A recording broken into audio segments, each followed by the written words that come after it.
আব্দুল্লাহ তাস্তারি রহমতুল্লাহ আলাইহি অনেক বড় এক বুজুর্গ ছিলেন। ওনার কাছে শয়তান এসে বলে যে আমি কি আল্লাহর রহমতের বাইরে? কি বলতেছে? হ্যাঁ, আমি কি আল্লাহর রহমতের বাইরে নাকি? আল্লাহ না নিজে বলছে ওয়াসিআত রাহমাতি আলা কুল্লি শাই, আল্লাহর রহমত সব বস্তুর উপরে আল্লাহর রহমত আছে। আল্লাহ নিজে কইছে সব শাইয়ের উপরে আল্লাহর রহমত আছে। আমিও শাই, আমিও তো একটা বস্তুই, তো আমি কি আল্লাহর মাখলুকের বাইরের কিছু নাকি? আমার উপরে রহমত আছে না আল্লাহ? এটা কইতেছে কি মাতব্বরের মতো। মাতব্বর কি কইছে বুঝছেন তো? তা আব্দুল্লাহ তাস্তারি উনি চিন্তা করতেছেন ভালো একটা কোরআনের দলিল দিয়ে ইলমি কথাই তো কইছে। দেখবেন যত মানে ফালতু গ্রুপ আছে না, সব কোরআনের আয়াত দিয়ে দলিল দেয়। মানে হের ফালতু কাম দ্বারাও কোরআন থেকে বাইর করে। এটা ইবলিস শয়তানের একটা কাম। কিছু আছে গানের দলিল দেয় কোরআন শরীফ থেকে। এইরকম দুষ্ট লোক পাবেন। নামাজ না পড়ার দলিল দেয় কোরআন শরীফ দিয়ে। কয় 5 ওয়াক্ত পড়া লাগবে না, কোরআন এইভাবে নাই। নাউজুবিল্লাহ, জোরে আওয়াজ করে বলে। এই শয়তান এরকম দলিল দিতেছে আমার উপরেও তো রহমত আছে। আল্লাহর রহমত কি প্রশস্ত নয়? আল্লাহর রহমত তো প্রশস্ত। আব্দুল্লাহ তাস্তারি আর কিছু কয়টা হয় না, উনি ঝুমবার লাগছে, কিছু বলে নাই উনি। কিন্তু আনোয়ার শাহ কাশ্মীরি বলে আব্দুল্লাহ তাস্তারি বুজুর্গ মানুষ, এ কারণে উনি কিছু বলে নাই। কিন্তু আমি যদি ওখানে থাকতাম, আনোয়ার শাহ কাশ্মীরি বলে, আমি থাকলে আমি বলতাম মগা আল্লাহর রহমত তো প্রশস্ত ঠিক আছে, কিন্তু তোর আল্লাহর রহমতের ভিতরে ঢোকা লাগবো। তো রোজার মাসে রহমত বর্ষণ হয়, কিন্তু তোর রোজা আগে রাখতে হইব, তো তাইলে না রহমত পাবি। তাছাড়া তো তোর উপরে বর্ষিত হবে গাযাবুর রহমান, আল্লাহর রাগ আর গুসা বর্ষণ হবে। একসাথে বলুন আলহামদুলিল্লাহ। বিকাল থেকে ওলামায়ে দ্বীন কথা বলেছেন, আমার পরেও আশরাফি ভাই আছেন, কথা বলবেন। আমি আপনাদের সামনে বরকতের নিয়তে আয়াত হাদিস পেশ করেছি। এগুলোকে সামনে করে খুব সংক্ষেপে কিছু কথা। আমরা এখন যেখানে আছি আলমে দুনিয়া, তবে আলমে দুনিয়া আমাদের স্থায়ী বাসস্থান নয়। আমাদের স্থায়ী বাসস্থান হলো গন্তব্য আলমে আখিরাতে, আল্লাহর জান্নাতে। আলমে দুনিয়া থেকে আলমে আখিরাত জান্নাত কত দূর? ছোটখাটো পথ নয়। জান্নাত 7 আসমানের উপরে, সিদরাতুল মুনতাহা থেকে জান্নাতের সীমানা শুরু। দুনিয়া থেকে জান্নাত ছোটখাটো একটা হিসাব করলেও 14,000 বছরের পথ।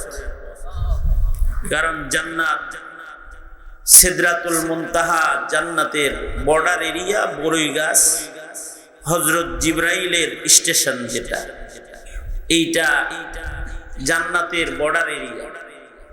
এখান থেকে জান্নাতের সীমানা শুরু। ইনদা সিদরাতিল মুনতাহা ইনদাহা জান্নাতুল মাওয়া। সিদরাতুল মুনতাহার কাছে হলো জান্নাত, জান্নাতুল মাওয়া যেটা সিদরাতুল মুনতাহার কাছে লাগানো। জান্নাত তো সিদরাতুল মুনতাহার উপরে। সিদরাতুল মুনতাহা জমিন থেকে কত দূর? জমিন থেকে প্রথম আকাশের ছাদে উঠতে 1000 বছর লাগবে। 1000 বছরের পথ। প্রতিটা আসমানের মাঝখানে ফাঁকা জায়গা। জমিন থেকে আসমান 500 বছরের পথ। একা একা আসমানের দৈর্ঘ্য 500 বছরের পথ।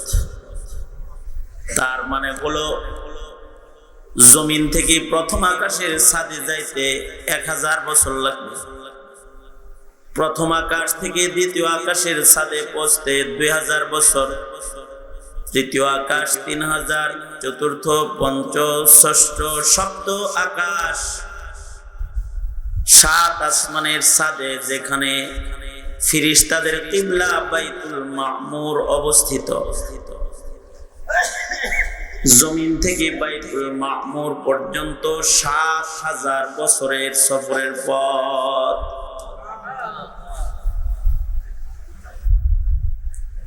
বাইতুল মামুর ফিরিস্তাদের কিবলা, এটা আসমানের মিডল পয়েন্টে। আমাদের কাবা যেমন জমিনের মিডলে, বাইতুল মামুরটা আসমানের মিডলে। 7 আসমানের উপরে এটা আছে ফিরিস্তাদের কিবলা। সিদরাতুল মুনতাহা পর্যন্ত ফিরিস্তাদের যাতায়াত এরিয়া। হযরত জিবরাইল সিদরাতুল মুনতাহায় গিয়ে এবার বললেন, এখান থেকে আমার সীমানা শেষ, আপনি যাবেন, আমার সীমানা এই পর্যন্ত। ফিরিস্তাদের যাতায়াত এই দিকে আছে।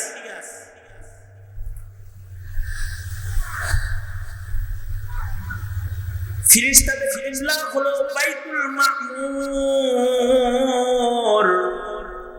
জমিন থেকে বাইতুল মামুর 7000 বছরের পথ। বাইতুল মামুর থেকে সিদরাতুল মুনতাহা 7000 বছরের পথ। এর নিচের দিকে 7000, উপরের দিকে 7000, মোট কয় হাজার হইল?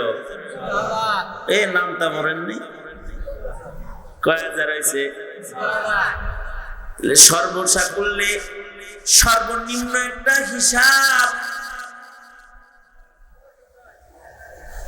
14000 বছরের দূরত্ব।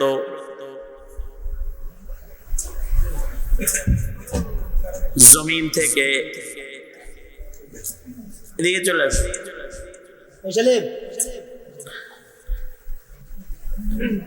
আর কয়বার পাল্টা ভিতরে? এটা জেনারেটর আছে? হ্যাঁ, জেনারেটর চালাইতে পারবি আমার বয়ানের টাইমে? যদি জেনারেটর চালাস আমি বয়ান করবো, তাছাড়া বয়ান করবো না। চালু রাখো, তেল কিনে নিয়ে জেনারেটর চালা।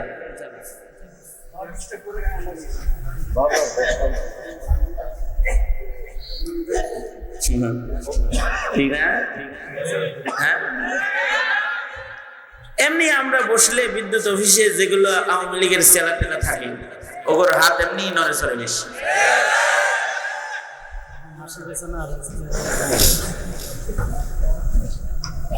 আমাদের তকদির, আওয়ামী লীগ সব জায়গায় নিজের লোক বসায় থুয়ে গেছে। হইতেও তো কিছু সময় লাগে। এরপরেও আবার বেদাতি তাতি আরো যত প্রকার আছে, এদের কেউ যদি থাকে তাহলে বলবে যে এই বিষয় করছে, যত ডিস্টার্ব এখানে করতে থাক। ঠিক আছে না? অবশ্য আমি কোনো রাজনীতি করতে আসিনি, ওয়াজ মাহফিল রাজনীতির জায়গা না। কারোর ভোট চাইতেও আসি নাই, কারোর ভোট কাটতেও আসি না। আসছি দিনই কথা বলতে। দিনই কথা বললে রাজনীতি যারা করে কুফরি রাজনীতি, ওদের গায়ে লাগে। এটা মৌলবীর দোষ না, এটা ওর পুরা কপাল যে ওরা কুফরি রাজনীতি।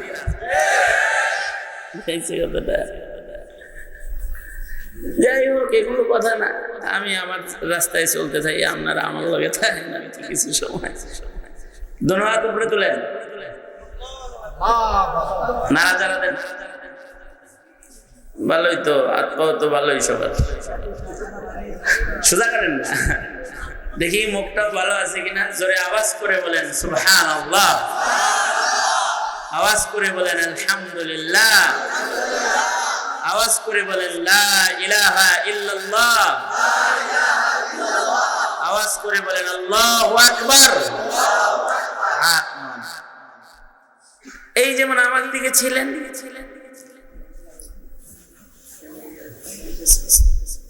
অল্প কিছু সময় শুধু আমার লোকেই থাকে, অন্য কোনো দিকে যায় নাম নেও, আমার লোকে থাকে না। ঠিক আছে,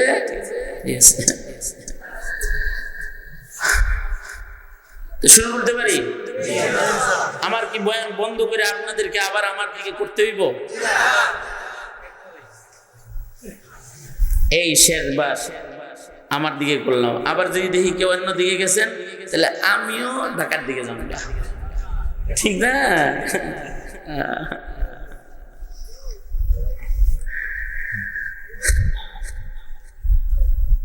তাহলে জমিন থেকে জান্নাত কি কাছের পথ না দূরের পথ?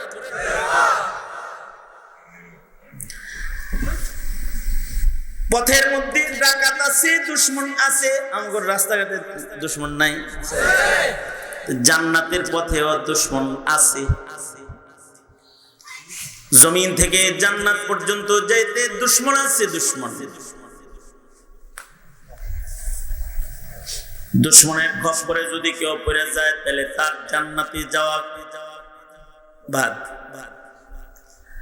জান্নাতে সে পৌঁছতে পারবে না। এজন্য দুশমন থেকে নিরাপদে চলতে হবে।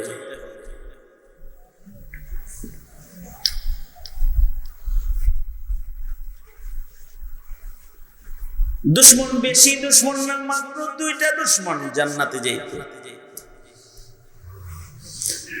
একটা দুশমন হলো নফস দুশমন, কারণ নফস যেটা এটা ইবাদত করতে চায় না। ইন্নান নাফসা লাআম্মারাতুম বিসসূ,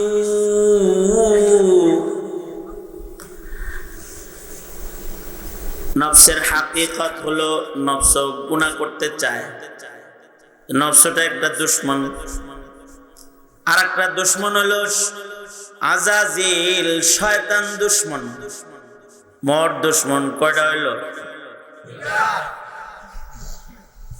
এই দুই দুশমনের কারণে বান্দা দোজখে পড়ে। এই দুই দুশমন থেকে যারা সাবধান, ওদের জান্নাত নিরাপদ হয়ে যাবে। এই কারণে আমাদের এক বুজুর্গ বলে, জান্নাত বেশি দূর না, জান্নাত মাত্র 2 কদম।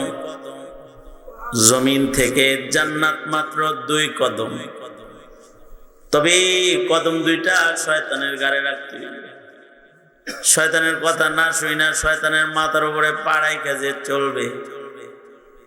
এক পা রাখবে নফসের উপরে, আর এক পা রাখবে আজাজিল শয়তানের মাথার উপরে। 3 নাম্বার কদম যেটা ফেলবে এটা পাবে আল্লাহর জান্নাতের ভেতরে। তাহলে কি রাস্তা কি লম্বা রইল না খাটো হয়ে গেল? একটা শয়তান আল্লাহর জেলখানায় বন্দী ছিল। আল্লাহ যেহেতু শয়তানরে জেলে দেয় মাসে 1 মাস, বছরে 1 মাস জেল দেয় কারে? শয়তানরে। তাহলে আল্লাহর সুন্নত হলো শয়তানরে জেলে দেওয়া। কার সুন্নত? আল্লাহর সুন্নত হলো শয়তানরে জেলে দেওয়া। শয়তানের দোস্ত যারা, তাদের নিয়ম হলো জান্নাতীদেরকে জেলে দেওয়া। আল্লাহর দলে যারা জেলে দেওয়া কার কাজ? শয়তানের দোস্ত শয়তান যারা আছে তাদের কাজ। আমরা দেখলাম হাসিনা জেলে শয়তানরে দিল না, সব আল্লাহওয়ালাদেরকে আলেমদেরকে দিল, ঠিক না? দিছে না? আলেমদেরকে জেলে দিছে না? বোঝা যায় হাসিনার লগে কার লগে ভাও। জোরে আওয়াজ করে বলেন, কার লগে ভাও বোঝা যায়? আমি বলছি না, আপনারা বলছেন? ফাইন। এরকম কিছু কিছু আওয়াজ আপনারাই করবেন। যাই হোক, আল্লাহ তাআলা আমাদের উপরে রহম কইরা 1 মাস শয়তানকে জেলখানায় আটকায় রাখছে। কিন্তু ঈদের চাঁদ উঠার মাধ্যমে শয়তান আবার মুক্তি পাইছে। এই কারণেই রোজার মাসে মসজিদে মুসল্লি থাকলেও ঈদের চাঁদ উঠার পরে মুসল্লি কমছে না বাড়ছে? জিকিরের সংখ্যা কমছে, তিলাওয়াতের সংখ্যা কমছে, এমনকি টুপিওয়ালার সংখ্যা কমছে, তসবিহওয়ালা কমছে, দাড়িওয়ালাও কমছে। হ্যাঁ, রোজার মাসে শেভ করে নাই, কিন্তু এখন শেভ করে। চান রাত্রে কান্ডা সারা লাইছে।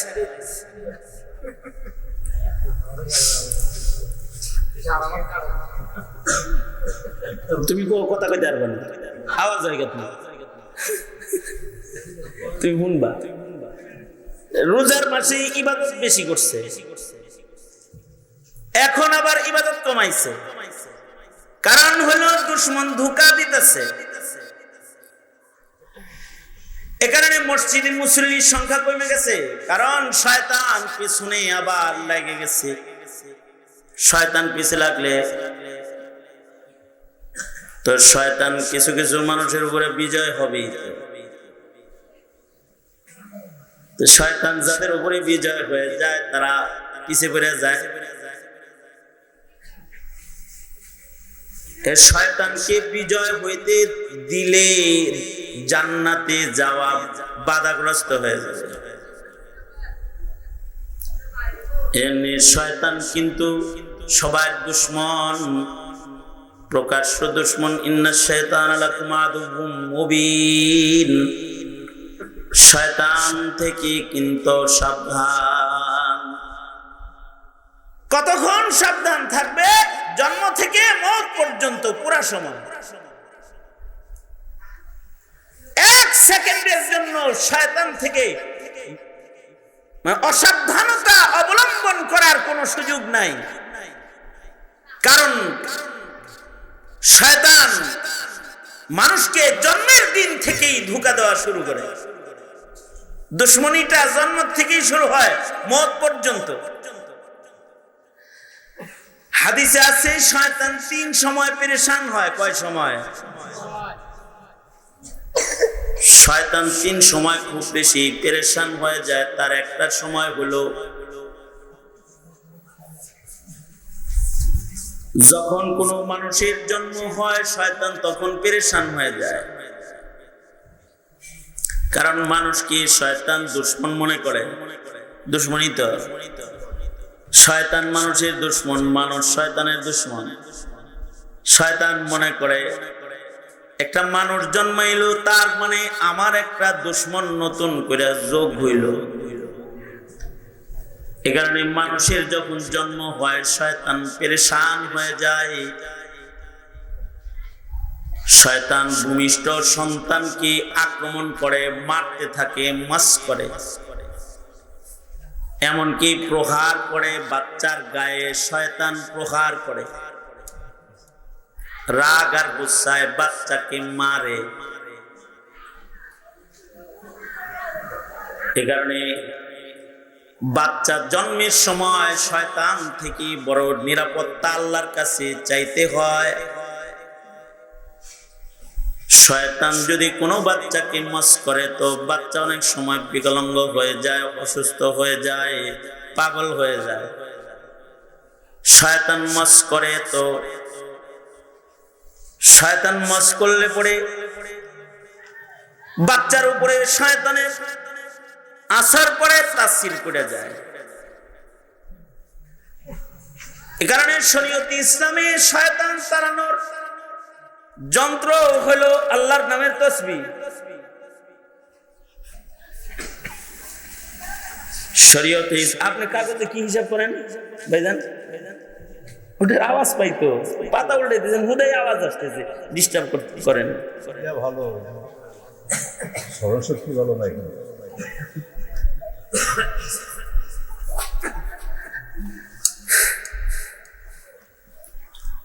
কুমিল্লার মানুষের ওয়াজ শোনার খুব আগ্রহ, আলহামদুলিল্লাহ ভালো করে শোনে। তো এই জন্য সবাই আরো আগ্রহ করতে পারলে ভালো। কুমিল্লার লোকেরা ওয়াজের ভক্ত না, দেনা ঈদের পরে ওয়াজ দিয়ে বয়ে নিছে, ওয়াজের ভক্ত না হইলে বড় বড় সম্মেলন হইতেছে। আমার একটা অসুস্থতা হইল, আমি অমনোযোগী মানুষ যদি দেখি না যে ডাইনে বামের সামনে অমনোযোগী, তাহলে তাকে আগে মনোযোগী করি। কি লেগা? আমি যা বলতেছি এটা যেন তার কানেও কিছু কিছু যায়, কিছু গেলেই সুবিধা। দিনই কথা কানে গেলেই সুবিধা, কান পবিত্র হইতে থাকে। ভালো আওয়াজ না, দিনী কথা তো ভালো আওয়াজ। ভালো আওয়াজ যত কানে যাবে তত রুহানি শক্তি বাড়বে আর কান পবিত্র হবে। এই কারণেই কিন্তু মানুষ জন্মের পরেই ভালো আওয়াজ কানে দেওয়া হয়। আওয়াজ বুঝুক আর না বুঝুক দেয় বাচ্চার কানে ঠাইসা আজান আর একামত।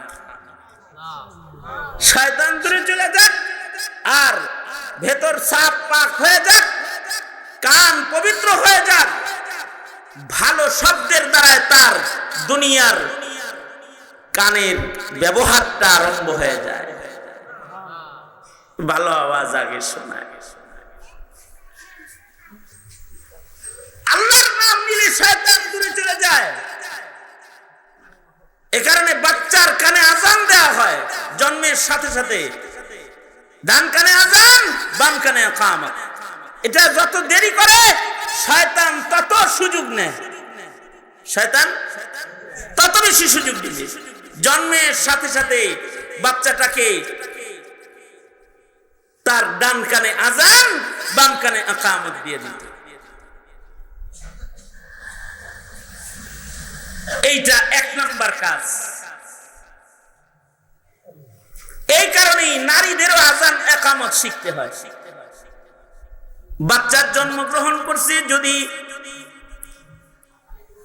বাচ্চা জন্মাইছে এখন ঘরের মধ্যে যদি পুরুষ নাও থাকে, তাহলে এই আজান আর এই ইকামতটা মহিলারাও দিতে পারবে। মা বোনেরা একদিন শুধু মুয়াজ্জিনি করা তাদের জন্য জায়েজ আছে, এই দিন হেরা মুয়াজ্জিনি করতে দেয়। মসজিদে এসে তো মুয়াজ্জিনি তাদের নাই, কিন্তু ঘরে বাচ্চা হইছে, হুজুর এর জন্য অপেক্ষা করার দরকার নাই। যত তাড়াতাড়ি কানে আল্লাহর নামের আওয়াজ দিবে তত শয়তানের মাছ থেকে বাচ্চাটা মুক্তি পেয়ে যাবে। ডান কানে আজান দিবি, বাম কানে ইকামত দিবি, কারণ আজান ইকামত হইলে শয়তান দূরে চলে যায়। আজান ইকামতের আওয়াজ যত দূর যায় শয়তান তত দূর চলে যায়। এরিয়ার ভেতরে শয়তান থাকে না। আমরা আজান দিই মাইক দিয়া অনেক দূরে যায়। হযরত বেলাল যখন আজান দিত তখন মাইক ছিল না। আশ্চর্য, বেলালের আজান, হযরত বেলালের আজানের কারামত হলো, হযরত বেলাল আজান দিলে হযরত বেলালের আজানের আওয়াজ 36 মাইল দূর পর্যন্ত যেত। আর এই 36 মাইলের সীমানার মধ্যে শয়তান থাকতো না, শয়তান দূরে চলে যেত। আজান হলে শয়তান আজানের এরিয়ার ভেতরে থাকে না, দূরে চলে যায়। তবে আজান শেষ হইলে শয়তান মশাই আবার আসে, আইসা আবার ধোঁকা দেওয়া শুরু করে দেয়। জন্মের সময় শয়তান পেরেশান হয়, আর শয়তান দ্বিতীয় নাম্বার পেরেশান হয় হলো যখন বান্দা আল্লাহমুখী হয়, তখন বান্দাকে আল্লাহ থেকে সরায়া দুনিয়ামুখী করার জন্য সে পেরেশান হয়। বান্দা যখন ইবাদতে দাঁড়ায় শয়তানের মাথা তখন খারাপ হয়ে যায়। বান্দা যখন নামাজে দাঁড়ায় শয়তান তখন পেরেশান হয়ে যায়, নামাজ নষ্ট করার জন্য চেষ্টা করে। বান্দা যেন নামাজ পড়তে না পারে, এ কারণে শয়তান ঘুমন্ত মানুষের মাথার কাছে বসে বসে মন্তর পড়ে। হাদিসে আছে মন্তর পড়ে ফু দিতে থাকে আর মাথার মধ্যে জাদুর গিট মারতে থাকে। হাদিসে আছে 3টা গিট মারে শয়তান। গিট মেরে সে মন্ত্র পড়ে দোয়া করতে থাকে, তোর ঘুম লম্বা হোক, শুনিস না কিন্তু আজানের আওয়াজ শুনে আবার উঠতে যাইস না, ঘুমটা লম্বা হোক, এমন মাথার কাছে বসে বসে শয়তান বলতে থাকে। এমন কি এক হাদিসে আছে শয়তান কানের ভেতরে পেশাব করে দেয়। মানুষের কানে শয়তান পেশাব করে কেন? যেন সে আজান শুনতে না পায়। শিখাইছেন যে আমলগুলো করলে শয়তানের পেশাবের আসরও দূর হয়ে যায়, যে আমলগুলা করলে শয়তানের দেয়া গিট যেগুলো মারে ওগুলোও খুলে যায়, থাকে না। ঘুম থেকে জায়গা যদি কেউ আল্লাহর নাম লয় আর দোয়া করে ফেলায়, ঘুম থেকে জাগ্রত হওয়ার দোয়া যদি কেউ উচ্চারণ করে, তাহলে শয়তানের 3 গিট্টুর 1 গিট্টু খুলে যায়। আলহামদুলিল্লাহিল্লাযী আহইয়ানা বা'দামা আমাতানা ওয়া ইলাইহিন নুশুর। ঘুম থেকে জায়গা আল্লাহর নাম লইছে আলহামদুলিল্লাহ। ওগো আল্লাহ, এই ঘুম শেষ ঘুম আপনি বানান নাই, আমি তো ঘুমায়া মরে গেছিলাম, আপনি দয়া করে আবার আমারে জাগাইছেন। আলহামদুলিল্লাহিল্লাযী আহইয়ানা বা'দামা আমাতানা। ঘুমটা এক প্রকারের মত, এটার থেকে আমারে আপনি জাগাইছেন, আপনার শকর। ওয়া ইলাইহিন নুশুর, কবরে যেদিন ঘুমামু ওই ঘুমো শেষ ঘুম না, এরপরে আপনি আবার আমারে জাগাইবেন, আপনার কাছেই তো জায়গা আবার দাঁড়াইতে হইব। এই দোয়া যখন বান্দা পড়ে, দোয়া পড়ার সাথে সাথে বান্দার শয়তানের 1 গিট খুলে যায়। এই কারণে মাদ্রাসার ভেতরে ছোট ছোট বাচ্চারা যখন ঘুম থেকে জাগে, ওস্তাদেরা ছোট ছোট বাচ্চাদেরকে দোয়া পড়াইতে থাকে, ঘুরতে থাকে আর দোয়া পড়াইতে থাকে। দোয়া পড়ো, দোয়া পড়ো। আলহামদুলিল্লাহিল্লাযী আহইয়ানা বা'দামা আমাতানা ওয়া ইলাইহিন নুশুর। আমরা আমাদের ঘরে বাচ্চাদেরকে ট্রেনিং দিই, তো ট্রেনিং দিলে যখন পড়ার অভ্যাস হয়ে যায় আর বলা লাগে না। এক সময় বাচ্চা নিজেই বলে, ডেলি বলে লাগে আমি পড়ছি না। অভ্যাস হয়ে গেছে যে এখন ঘুম থেকে উঠে একাই দোয়া পড়ে। আমাদের একটা বদ অভ্যাস আছে, সেটা হলো আমরা ঘুম থেকে উঠা ওযু করি না। বড়রাও করে না, ছোটরাও করে না। লাগে যেন ওযু খালি নামাজের সময় করা, ইবাদতের সময় করে না। ওযু সব সময়ের আমল, সার্বক্ষণিক একটা আমল হলো ওযু।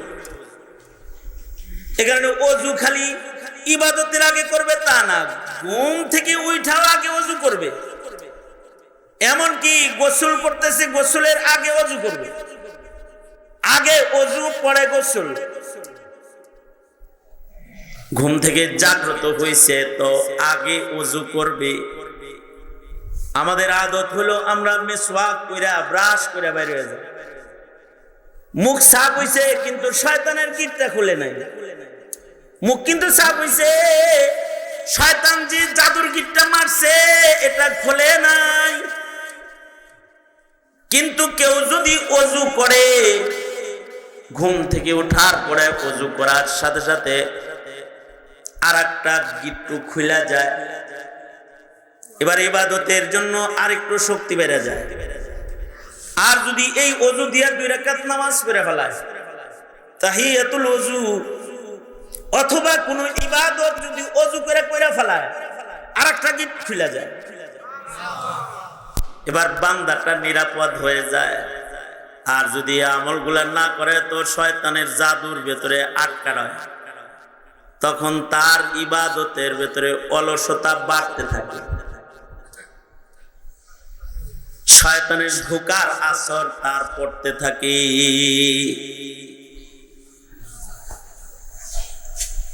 শয়তান মানুষের ইবাদতকে নষ্ট করার জন্য সব সময় কাছাকাছি অবস্থান নেয়। এই যে এখানে আমরা পড়ছি, এ কারণে মজলিসের সুন্নাত হলো ফাঁকা জায়গা রাখবে না, ফাঁকা পাইলেই ওখানে কে বইব, ওই উনি বসে পড়বো। কিন্তু আমরা যখন নামাজে দাঁড়াই তখন শয়তান আমাদের বাম পাশে দাঁড়ায় যায়, বাম পাশে শয়তান দাঁড়ায়। কি লেগে দাঁড়ায়? নামাজ পড়ার লেগে। এই কথা কন নাকি? নামাজ পড়তে দাঁড়ায় শয়তানে। শয়তান সেজদা দিতে দাঁড়ায় না, না, সে তো সবচেয়ে অপছন্দ করে সেজদা। এই সেজদা না দিয়েই তার উপরে লানতের তখ্ত। এ কারণে সেজদার সাথে তার সবচেয়ে বেশি দুশ্মনী, সেজদার সাথে। নামাজের লোকে তার সবচেয়ে বড় আদালত। আশ্চর্য বিষয় হলো, সে যার কাছেই গেছে যে আল্লাহ আমারে ক্ষমা করবো কেমনে, সবাই বুদ্ধি দিছে সেজদা দাও।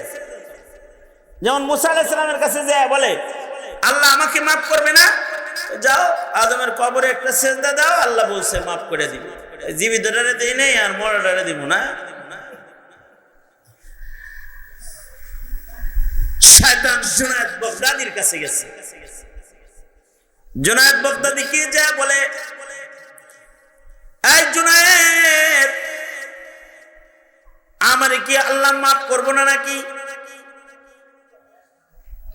জুনায়েদ বাগদাদি বলে কামড়া কইরা ফেলাইলে কি, হ্যাঁ কামড়া কইরা ফেলাইলে তো সেজদাটা দিয়ে দিবেন।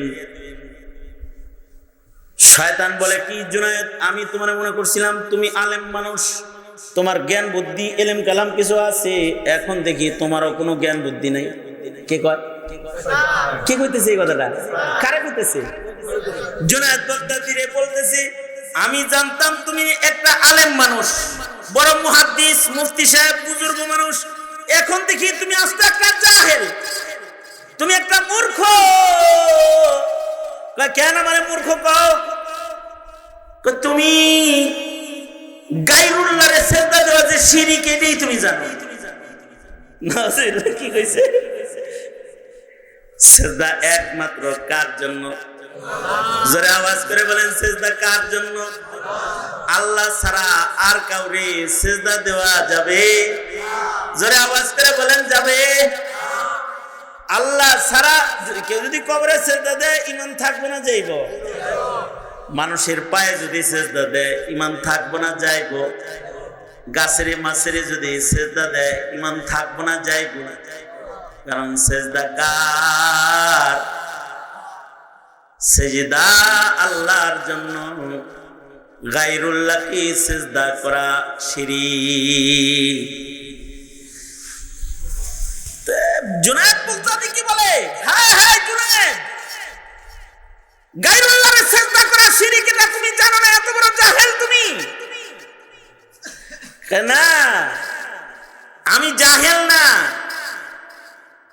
গায়রুল্লাহকে সেজদা করা যাবে না, কিন্তু তোমার উপরে তো আল্লাহর হুকুমই হলো আদমরে সেজদা করা।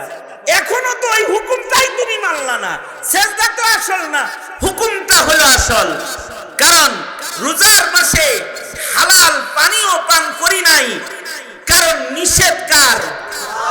আযান দেওয়ার সাথে সাথে আর না খেয়ে বসে থাকি নাই, খাবার খেয়েছি, আবিষ্কার রাতের অন্ধকারে সেহরি করেছি, নির্দেশটা কার? সেহরি আর ইফতার মাকসাদ নাকি আল্লাহ পাকের হুকুম মানা মাকসাদ? আল্লাহর হুকুম মানা মাকসাদ। তোমার উপরে নির্দেশ তো আদমরে সেজদা করা, আল্লাহর হুকুম, এটা তোমার উপরে। তার মানে তুমি আল্লাহর হুকুম মানো নাই, তুমি আল্লাহর হুকুম মানো নাই। তবে শয়তান বড় বড় আলেমদেরকে বেশি বেশি সময় দিয়ে তাদের ঈমান নষ্ট করার জন্য চেষ্টা করছে। যেমন ইমাম ফখরুদ্দিন রাজি রহমতুল্লাহ আলাইহি, ওনাকে ঘন্টার পর ঘন্টা সময় দিয়ে শয়তান চেষ্টা করছে মরণের আগে ওনার ঈমানটা নষ্ট করতে। শয়তান 100 দলিল দিছে, ফখরুদ্দিন রাজিকে 100 দলিল দিছে, আল্লাহ নাই। নাউজুবিল্লাহ বলেন।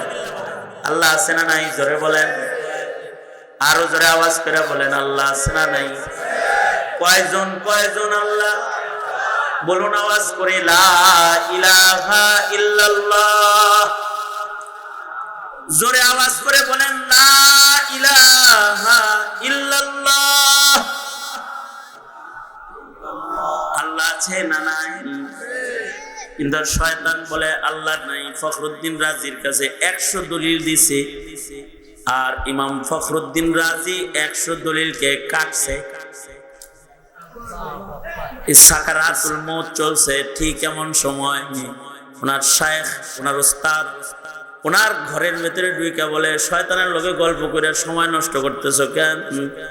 পরে বলে দাও সবকিছুর দলিল লাগে না, বিনা দলিলে আল্লাহ এক।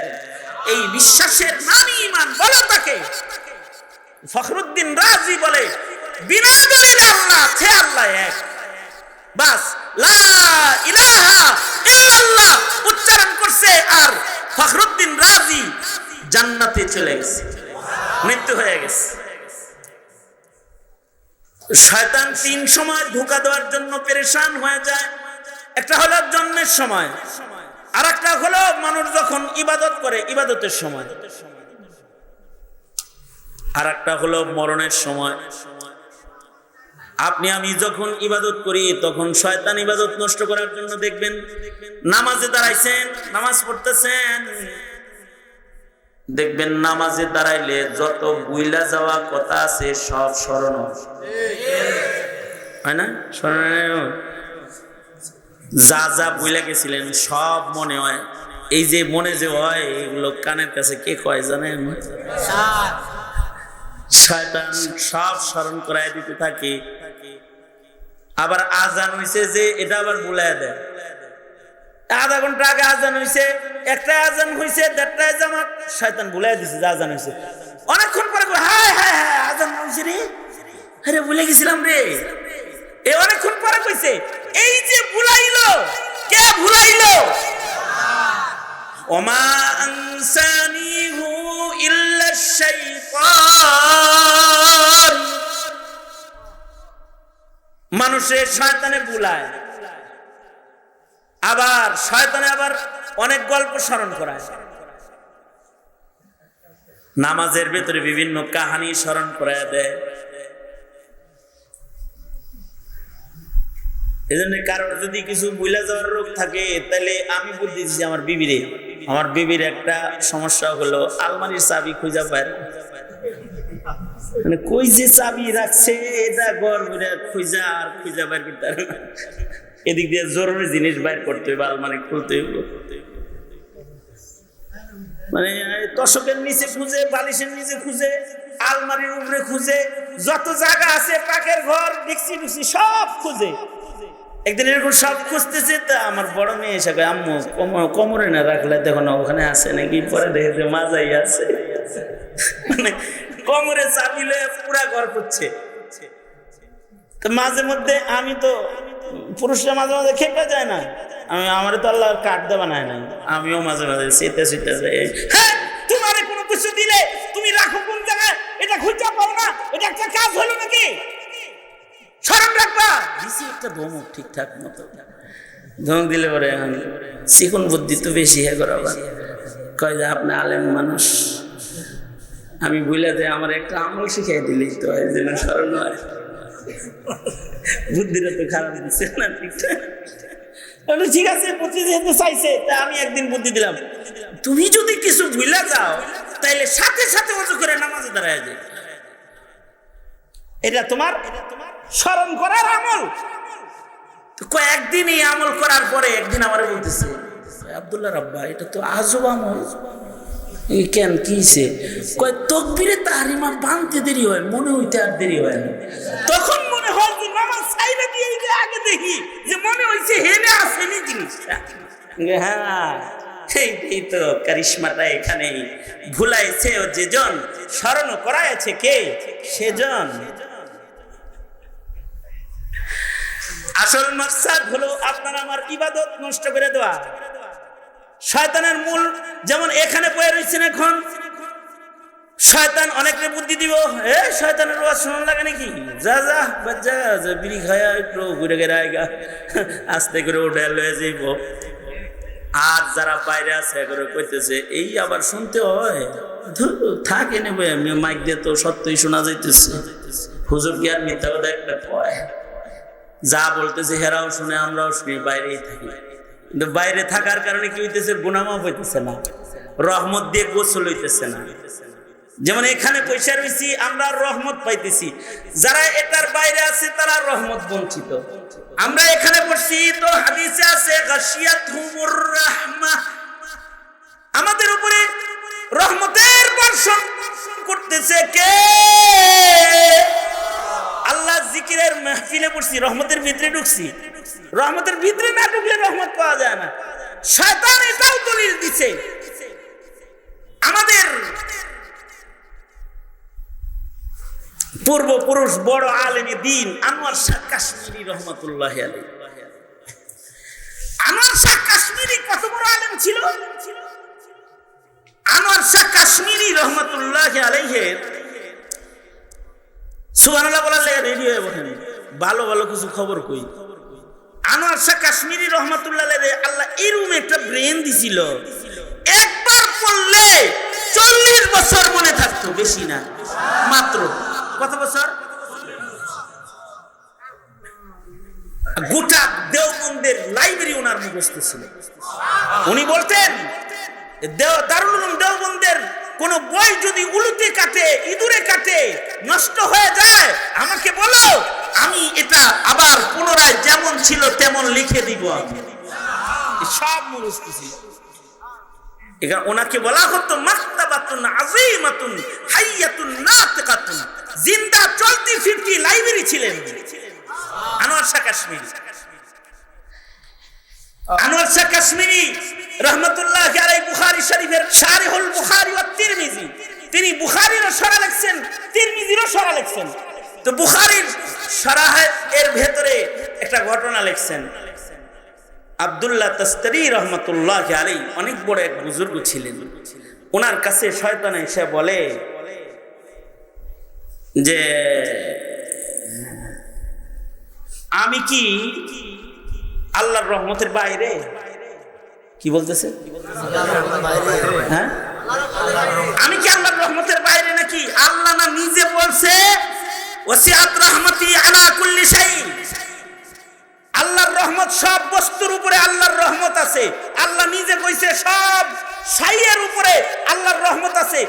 আমিও শাই, আমিও তো একটা বস্তুই, তো আমি কি আল্লাহর মাখলুকের বাইরের কিছু নাকি? আমার উপরে রহমত আছে না আল্লাহ?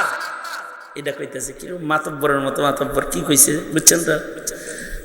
তা আব্দুল্লাহ তাস্তারি উনি চিন্তা করতেছেন, ভালো একটা কোরআনের দলিল দিয়ে ইলমি কথাই তো কইছে। দেখবেন যত মানে ফালতু গ্রুপ আছে না, সব কোরআনের আয়াত দিয়ে দলিল দেয়। মানে হের ফালতু কামদারেও কোরআন থেকে বাইর করে। এটাও ইবলিস শয়তানের একটা কাম। কিছু আছে গানের দলিল দেয় কোরআন শরীফ থেকে। এইরকম দুষ্ট লোক পাবেন। নামাজ না পড়ার দলিল দেয় কোরআন শরীফ দিয়ে, কয় 5 ওয়াক্ত পড়া লাগবে না, কোরআন এইভাবে নাই। নাউজুবিল্লাহ, জোরে আওয়াজ করে শয়তান ওইরকম দলিল দিতেছে। আমার উপরেও তো রহমত আছে। আল্লাহর রহমত কি প্রশস্ত নয়? আল্লাহর রহমত তো প্রশস্ত। আব্দুল্লাহ তাস্তারি আর কিছু কয়টা হয় না, উনি ঝুমবার লাগছে, কিছু বলে নাই উনি। কিন্তু আনোয়ার শাহ কাশ্মীরি বলে, আব্দুল্লাহ তাস্তারি বুজুর্গ মানুষ, এ কারণে উনি কিছু বলে নাই। কিন্তু আমি যদি ওখানে থাকতাম, আনোয়ার শাহ কাশ্মীরি বলে, আমি থাকলে আমি বলতাম মগা আল্লাহর রহমত তো প্রশস্ত ঠিক আছে, কিন্তু তোর আল্লাহর রহমতের ভিতরে ঢোকা লাগবে তো। রোজার মাসে রহমত বর্ষণ হয়, কিন্তু তোর রোজা আগে রাখতেই হতো, তাইলে আমার রহমত পাবি। তাছাড়া তো তোর উপরে বর্ষিত হবে গাযাবুর রহমান, আল্লাহর রাগ আর গুসা বর্ষণ হবে। মসজিদের ভিতরে রহমত আছে, কিন্তু তোমার মসজিদে ঢোকা লাগবে তো। মাহফিলের ভিতরে গাশিয়াতুহুমুর রাহমাহ, রহমত পড়তেছে, ঝরতেছে, কিন্তু তুমি ঢুকতেছো না, পাইবা কেমনে? রহমত নিতে হলে রহমত নিতে যাইতে হয়। আল্লাহর রহমত প্রশস্ত, কিন্তু রহমত পাওয়ার জন্য রহমতের ভিখারি হইতে হয়, রহমত নেওয়ার আগ্রহ থাকতে হয়। আনোয়ার শাহ কাশ্মীরি বলে, শয়তান রহমত তো আল্লাহর প্রশস্ত, কিন্তু তোর আল্লাহর রহমত নেওয়ার আগ্রহ নাই, তোর আল্লাহর রহমত নেওয়ার আগ্রহ নাই।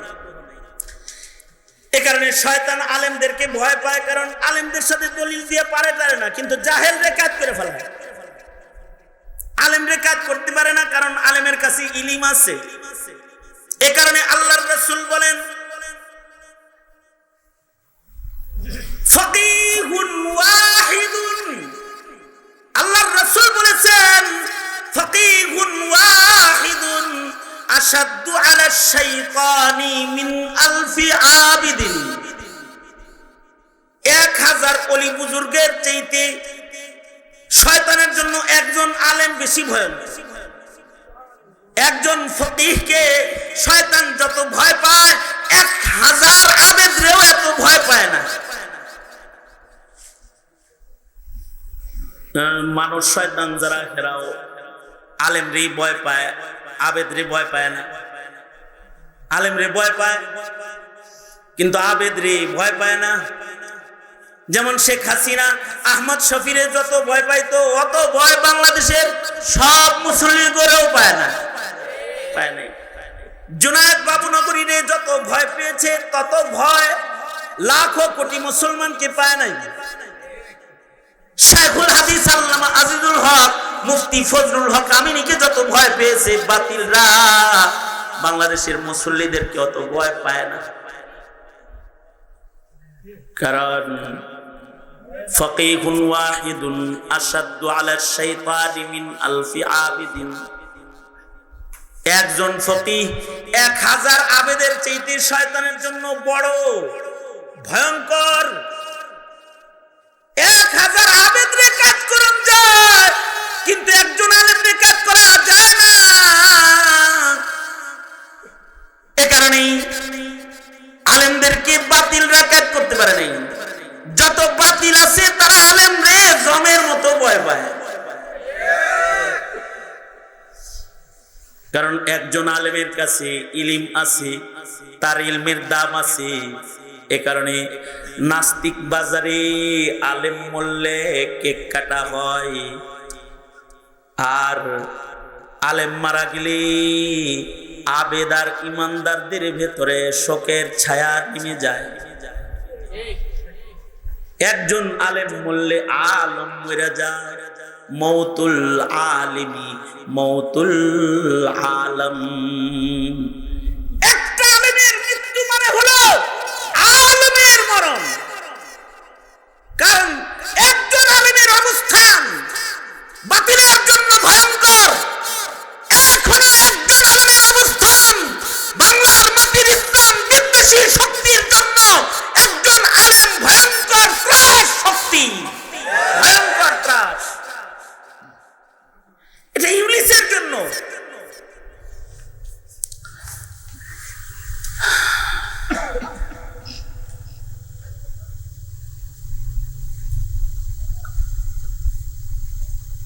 এখানে ইবলিস শয়তান ওলি বললে এত খুশি হয় না, আলেম বললে তত খুশি হয়। ইবলিস শয়তান। ইমাম ইবনে আব্দুল বার রাহমাতুল্লাহি আলাইহি মালিকি মাযহাবের অনেক বড় মুহাদ্দিস। ওনার বড় বড় কিতাব আছে। আল ইস্তিজকার ওনার প্রসিদ্ধ কিতাব, জামিউল উলুম ওনার প্রসিদ্ধ কিতাব। উনি ওনার কিতাবের ভেতরে লিখেছেন, ইমাম ছিলেন, বড় মুহাদ্দিস ছিলেন। উনি লিখছেন যে একবার ইবলিস শয়তান তার চেলাদেরকে নিয়ে এরকম ওয়াজ নসিহত করতেছে। আমরা যেরকম আপনাদেরকে ইমানের আর ইবাদতের ব্রিফিং দেই, ইবলিস শয়তান কিন্তু ওর চেলাদেরকে শয়তানের ব্রিফিং দেয়। এরকম ব্রিফিং দিতেছে, ব্রিফ করতেছে যখন, তখন সেলার ভিতরে কিছু পণ্ডিত কিসিমের থাকে না, পণ্ডিত একটা দাঁড়াইছে, দাঁড়ায় বলে বস, ইবলিসরে বলে, আজাজিলকে বলতেছে, বস আচ্ছা একটা জিনিস জানার আছে আপনার কাছে, সেইটা হলো আপনি আলেম মারা গেলে এত কষ্ট পান, এত খুশি হন আলেম মারা গেলে, আলেম মারা গেলে যত খুশি আপনি হন, একটা ওলি বুজুর্গ মরলে তো এত খুশি হন না, কারণ কি এটা? তো তা ইবলিসে কয়, এমন একটা প্রশ্ন করছস যেটা হাতে কলমে বুঝানো দরকার, তোরে হাতে কলমে জিনিসটা বুঝানো দরকার। কেন আলেম বললে আমি বেশি খুশি হই? কথা বুঝা, না বুঝলে কাম করুন কেমনি? বুঝা। ইবলিসে ওর চেলা করে লয়া গেছে একজন আবেদের কাছে, কারণ আবেদের কাছে মাসায়েল থাকে না। আমাদের জমিনেও কিছু আবেদ আছে যারা মাসায়েল বুঝে না, এ কারণে আলেম লাগে। মাসালা বুঝাইতে কে লাগে? জায়েজ না জায়েজ বুঝাইতে, ইমানের খেলাফ জিনিস ধরায় দিতে আলেমের ইলমে আলো লাগে। তো আবেদের কাছে গেছে, জয়া বলতে চাই, শুনিস আমি হেরে কি কই, শুনিস। তে আবেদ রে জয়া বলতেছে মানুষের বেশে, শয়তান জয়া কয়, আচ্ছা বুজুর্গ সাহেব, আমি সাহেব, আপনি তো বুজুর্গ মানুষ, চাষ আপনার কাজে নাই, আপনার কাছে একটা মাসালা জানতে চাই, একটা জিনিস বুঝতে চাই। কি জিনিস বুঝতে চাও? এর আগে আপনারা আর একটা জিনিস আমি একটা জিনিস আপনাদের কাছ থেকে বুঝে লই, সেটা হলো এই আসমান জমিন, সাত আসমান জমিনটা কত বড় হইতে পারে? জানি আমরা, কইতে পারুন কত বড়? মানে সাত আসমান জমিনের এরিয়াটা কিরকম বড় হইতে পারে? এটা কি বোঝানোর মতো কোনো কিছু আমাদের চোখের সামনে আছে? হ্যাঁ, নাই তো। এত বড় কাজেই আকাশের নিচে গ্রহ, নক্ষত্র, তারকারাজি কত কিছু আছে। এই পৃথিবীর চাইতে এক একটা গ্রহ অনেক বড় বড় আছে। এই সব কিছু আসমানের নিচে ভিতরে ঝুলতেছে, গ্যালাক্সি গুলো, তারকাগুলো, গ্রহগুলো সব আছে। এই যে আছে যে, তাইলে আসমানটা আর জমিনটা আয়তনে গোল হইলে কত বড় হইতে পারে জিনিসটা? এটা কি আন্দাজ করার ক্ষমতা আমাদের আছে? শুধুই মাত্র এটা ভাবতে গেলে মুখ দিয়ে বলতে হবে আল্লাহু আকবার, আল্লাহু আকবার। এইটা যদি এত বড় হয়, এটাকে যিনি বানাইছেন না জানি তিনি কত বড়। আল্লাহু আকবার করে বলে। যাই হোক, এটা তো বুঝতে পারুন না যে কত বড়। এখন যেটা বুঝতে পারবেন, হেরম একটা জিনিস জিগাই, আপনাদের এলাকায় যে মুরগিতে আন্ডা পারে, ডিম পারে, ডিমগুলো কত বড় বড় হয়?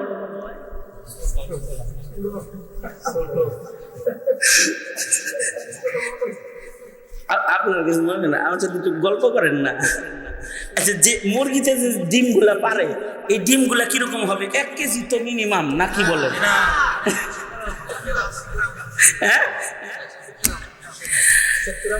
কিরকম হাতের ভিতরে আইব, এই তো এই একটু এরকম। তো তার ভিতরেও যদি দেশি মুরগি হয়, তাহলে গৃহস্থ দেশি মুরগির ডিম দেখলে খুব রাগ হয়। হ্যাঁ, তোরা নিজের ঘরে খাওয়াই, তুই এত ছোট ছোট ডিম দেশ করে। আরে মিয়া, এই ছোটটা পারতে ওর যে কেমন লাগছে ও সে জানে, তুমি কি জানো? এই ছোট্ট একটা ডিম। এবার বুঝছেন তো ডিম কত বড়? ডিম তো আর বুঝানোর কিছু নাই। ডিমটা কত বড় এটা বুঝছি, আসমান জমিনটা কত বড় এটা বুঝিনি।